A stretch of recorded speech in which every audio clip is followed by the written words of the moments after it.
Hey guys, I'm LJ from Wolf Weekly and welcome to this Dungeon Quick Guide. Today we'll be taking a look at the boss encounters in the Warlords of Draenor dungeon Iron Dogs and discussing their mechanics. First off, we have Fleshrender Nok'gar. He will ride on his trusted wolf Dreadfang, which needs to be DPS down first, as you cannot attack Nok'gar before his wolf is dead. Now Dreadfang also has a couple of abilities, of which Shredding Swipes is the most dangerous, as it is a charge and it damages everybody that's in his way. Now since he's a wolf, he also does a Bloodletting Howl, which increases all physical damage done by 30%. He also does a Savage Mauling, which slows down the victim for 6 seconds, and also does damage every 1 second. When Dreadfang is down, Nok'gar will activate. His main ability is called Reckless Provocation. You will see it very clearly as a very big red shield that doesn't only protect him from incoming damage, it will also fear the attacker for the whole 5 seconds if you attack him. This means you have to avoid attacking him at all times. His second ability is called Burning Arrows. He will fire multiple volleys of flaming arrows at players, which will produce flame patches on the floor. This means that everybody needs to run away from him and not stand in the fire, which is basically rule number 1 of World of Warcraft. His last ability is also an arrow barrage, but this time it's a barbed arrow barrage, which is an ability that you need to sidestep from in order to not get too much damage. After you've killed Nok'gar and moved along the docks, you will encounter some trash packs, which is normal, and then you will find the next boss, the Grimrill Enforcers.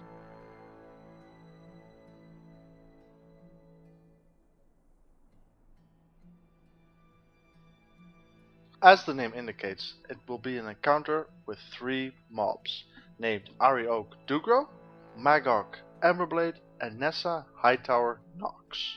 You will want to down them in the following order. Ari first, then Nessa, then Magog. Ari is the main priority because of her Sanguine Sphere, which is basically a shield she does on herself, but if you damage it, she will heal herself and her companions, so do not touch her when she has the sphere. Other than that, she doesn't do that much, so she's fairly easy to DPS down.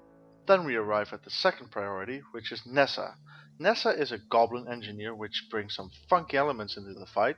She'll use the malfunctioning jumper cables 9000 extra large, which is basically a chain lightning, so if possible spread out as much as you can. She'll also throw 8 ogre traps onto the floor, which will damage you but also slow your movement, which can hamper your ability to escape from Magog's abilities, but more about that later, because she also summons a bomb squad, which is basically a mine that will select a random player and deal damage to him in the 7-yard circle if he reaches it. So everybody needs to focus your DPS on it so it doesn't kill somebody. Which will bring us to our last priority, Magog. Well, he is a bit simpler as he does a flaming slash, which does damage to all the party members nearby, but also a lava sweep, which conjures up multiple lava waves, which will go to all the random players. So you need to move away from these and watch all the fire damage, especially the melee needs to pay attention to this. After you've completed this, you will move on to the third encounter. But between the 2 bosses there are of course some trash packs and also some funny role playing in the background if you pay attention to it. It's pretty well done.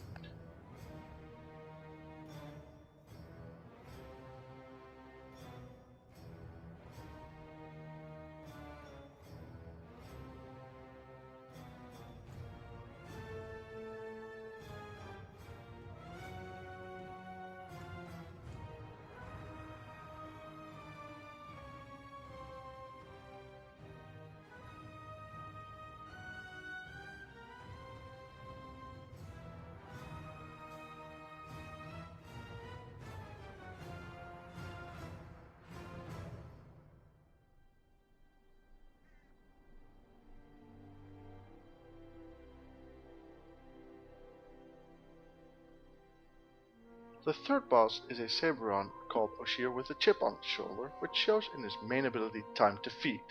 When Oshir does this, he will pin a party member to the ground for a max of 20 seconds, dealing damage every 1 second.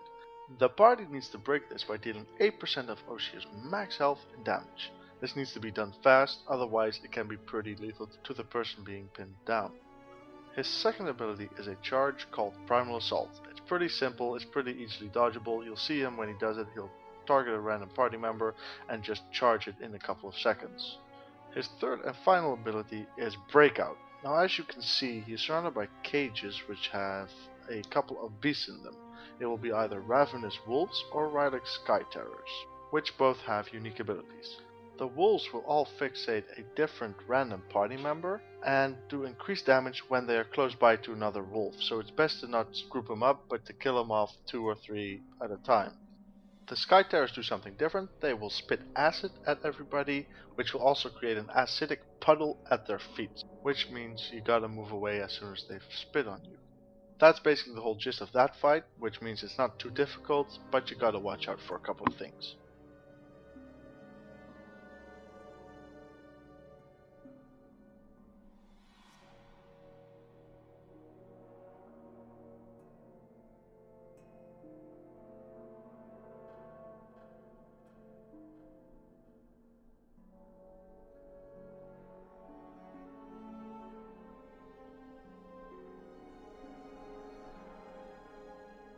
Moving on to the last encounter, you will have a bit more difficult time on this one because it's a little bit more tactical. You will fight 3 bosses at the same time again. One is Skolak the Gron, and 2 orcs by the name of Zogosh and Koromar.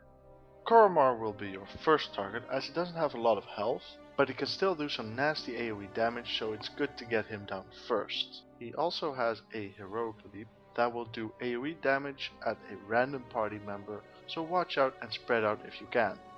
Next up is Zogosh, the other orc, who doesn't do a lot but can still dish out a lot of damage. He will jump out in the nearby cannon and target a party member for rapid fire. Now this is also an AoE which can do a lot of damage.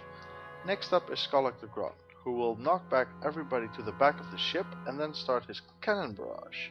Now unless you hide behind the crates that you will see in the front, to the left and to the right, you will get massive damage, so you will need to start running as soon as you land and the stun is over. You will also need to run from the back because he will initiate backdraft, which basically sets the boat bit by bit on fire, so you cannot stay in the same place for long. The cannon barrage itself is a 5-second cast, and it needs 2 seconds to recast after that, which means you have 2 seconds to move up and get to the next crate. You will have to do this 2 or 3 times until you can interrupt his cannon barrage and start DPSing him again. Depending on your DPS, you will do this 2 or 3 times, after which you have basically completed the Iron Docks. Congratulations! If you like this guide, please comment, subscribe and click the like button. Be sure to check out our other content at wildweekly.net if you would like to keep up with when our videos come out. But if you don't have a YouTube account, you can also follow us on Facebook or Twitter at facebook.com/wildweekly or twitter.com/bbmessy. For now, I'm LJ, and I hope to see you again next time.